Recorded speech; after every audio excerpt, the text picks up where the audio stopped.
धुळे तालुक्यातील कापडणे ग्रामपंचायतीने 17 लाख रुपये खर्च करून उभारलेल्या आरओ फिल्टर प्लांट वर्षभरापासून बंद असल्याने पिण्याच्या शुद्ध पाण्यापासून ग्रामस्थ वंचित आहेत.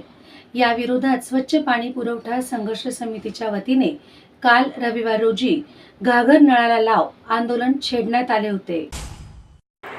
आंदोलकांनी सुरुवातीला फिल्टर प्लांटचे पूजन करून नळाला प्रतिकात्मक घागर लावली आणि जोरदार घोषणाबाजी करत प्रशासनाचे लक्ष वेधले होते.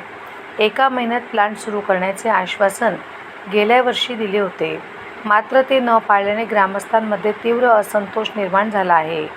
आंदोलनाच्या इशाऱ्यानंतर काम सुरू झाले असले तरी जळालेल्या मोटारी आणि दुरुस्ती दरम्यान कर्मचाऱ्याला लागलेला विजेचा धक्का यामुळे यंत्रणेच्या सुरक्षिततेवर प्रश्नचिन्ह निर्माण झाले आहे.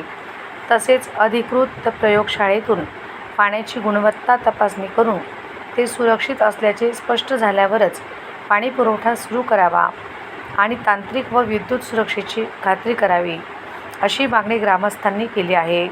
आंदोलनस्थळी अधिकारी व ठेकेदार गैरहजर राहिल्याने तीव्र नाराजी व्यक्त करत ठोस कारवाई होईपर्यंत लढा सुरू ठेवण्याचा इशारा ग्रामस्थांनी दिला आहे.